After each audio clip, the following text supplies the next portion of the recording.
Look at this. It's from the Egyptian period. It's a tunic that dates back to around 600, 700 BC. It's really special because it has been extensively repaired with coloured threads. It makes it one of our earliest examples of decorative mending. Skip forward a little bit in time. You've got one of my favourites, the 8th century Bernuthsfeld Bog Man, who was found quite well preserved in this tunic of patchwork made from 43 different patches of fabric. He's a fashion icon. Us humans have been mending clothes since clothes existed, but then suddenly we stopped. What happened? I'm Lea Ogunlami. Come with me down the rabbit hole in the celebratory art of visible mending.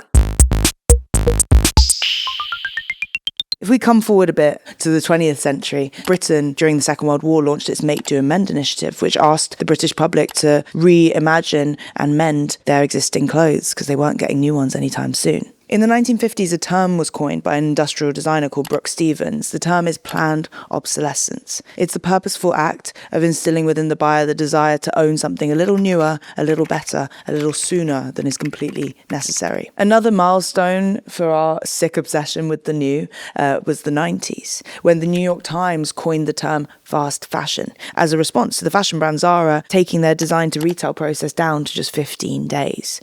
Fast fashion is basically there to say, don't worry about looking after your clothes. We'll make you new ones and they will be cheap as chips, maybe through questionable means. All of this kind of piled together and it made mending no longer necessary and as ubiquitous. But in a weird way, I think the trends that crushed mending will actually bring it back. It's important to note that destroyed clothes are cool. People have long been obsessed with patina. It's basically a word used to describe the change in a material's appearance due to wear, exposure to the elements, and time. It's essentially a posh word for wear and tear. The patina of a garment reflects the person who has worn it and how they've worn it. The thrashed vintage community have long been celebrants of heavily worn garments. For them, wear and tear is a badge of honour. It's a sign of a life lived, even if that isn't of the wearer's own.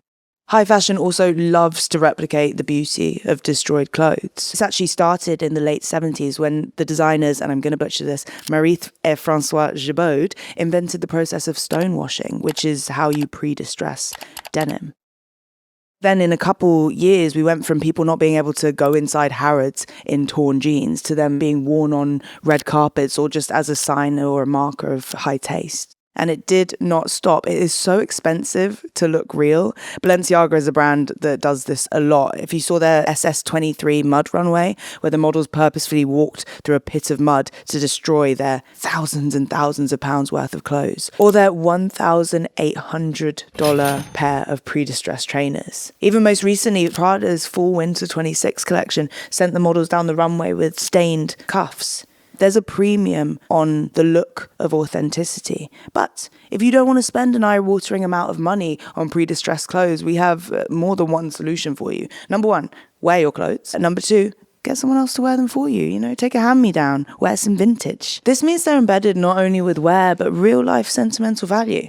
And what better way to chart that life lived than with the beautiful art of visible mending? Visible mending is an ornamental approach to repair that actually draws your eye to the damage rather than trying to hide it. When you change mending from an act of necessity to an act of embellishment, that is when the magic happens. I'm here in East London in a mending workshop where people come to learn how to mend their clothes, how to weave. So what better place than right here to talk about some of my favourite techniques of visible mending? First of which, darning. I adore darning. Anyone can do it. Not anyone can do it well, but anyone can do it. Darning is essentially hand weaving with a needle and thread.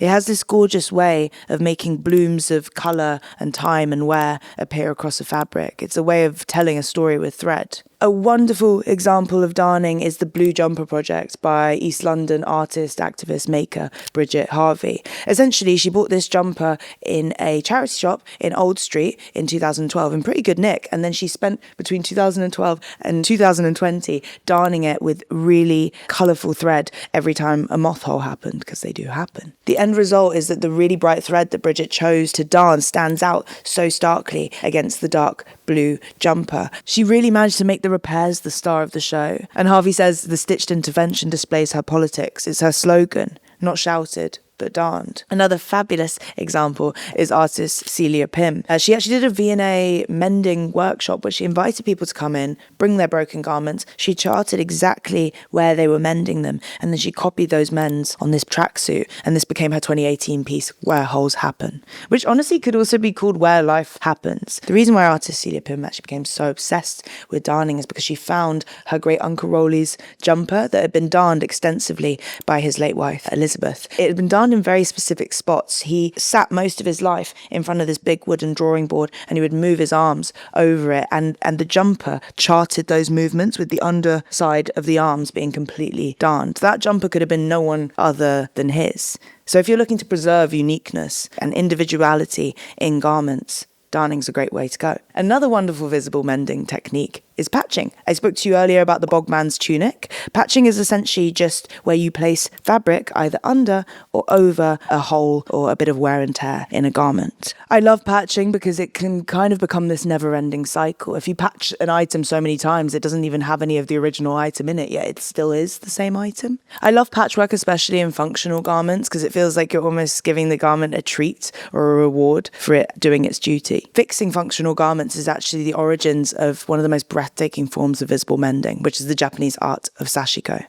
Sashiko translates to little stabs and is traditionally done with white thread on indigo. It originated in rural Japan during the Edo period as a way to reinforce everyday clothing in the fishing and the farming communities. I love seeing people take their own approaches to Sashiko. There's an amazing Reddit thread, which is r/visible mending, where people show their own stories and reach out to other people for help. And I found this amazing story where someone had got themselves into a bit of a pickle. They're okay now. But the paramedics had to cut their favourite jacket up the sleeve, and their daughter-in-law, inspired by Sashiko, stitched it all the way back up, and it's done in a way that makes it look like there's lightning running down the arm. And it just shows again how you can just freeze a moment in time with visible mending. That jacket has become priceless as a result. Visible mending doesn't always have to be this big elaborate thing, don't worry. You can literally cover pinholes, cover bits of damages in buttons, badges, whatever you want. Just make those clothes last. If you're not particularly nifty with a needle and you don't want to sew, it's okay. There's loads of talented makers who will actually do it for you, and they can do it in exciting and unpredictable ways. One of whom is Ellen Poppy Hill, who I'm going to chat to in a second. She runs a renewal service alongside her brand, and she will bring your tattered clothes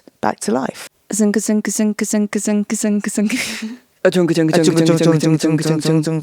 stitch, overlocker. Beautiful. Tell me a bit about this form.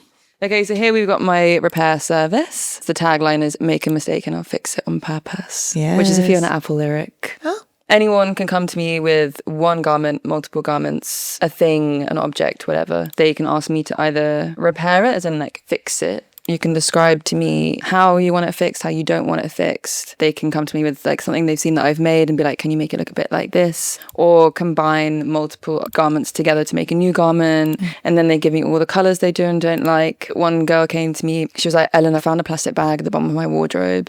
And inside of that plastic bag was a completely chopped up t-shirt. And she was like, it was mine. I gave it to my ex. We were together for a few years. They then give it back to me. And then I was so angry that I cut it all up into 100 pieces. Makes sense. And then I tried to make it into another t-shirt with 100 safety pins in a punky phase. Yeah. And then she was like, punky phase wasn't for me. That's fine. And then she removed all the safety pins and then just gave me the bag and was like, can you just put it back together again? And I was like, I need you to leave, because I need to do this right now. Yeah. And then I hand sewed the whole thing back together again. So I got to puzzle piece a whole cut up t-shirt and hand sew all of it back together again. And it was like the most satisfying thing I could possibly do, because it's a game and the final outcome is a t-shirt.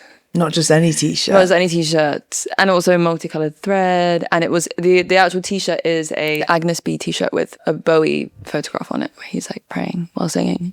Tell me what you think is special about mending and preserving clothes. Why bother? Why bother? Why bother? What are you going to do with it then? Put it in the bin. What are you going to put it in the bin? Feels ridiculous. So silly. Like, are you going to put it in the bin? No, like it could be made into anything else. Bins where you anything put else. The rind of an orange. You don't put your t-shirt in the bin. No, we've all You been eat there. the rind? I'm not eating the rind. Yeah, there we go. That's fine. Not eating the rind, just on the grind. Wear your clothes, and if they break, repair them. Because nothing truly beautiful can ever be perfect. Repaired clothes are emblematic of a life lived, even if that life isn't the wearer's own. Damaged goods tell a story. They ask the question, not what brand are you wearing and why, it's who has worn that and how. We've gotten to a really mad point with overconsumption where it feels like looking after something or taking the time to fix something feels like this radical act of artistry or care. And in a world where everything is disposable, paying attention to something, giving it time, can even turn it into a piece of art. If Celia Pim can give this ripped paper bag a whole new lease of life, then you can definitely darn that tiny hole in your jumper.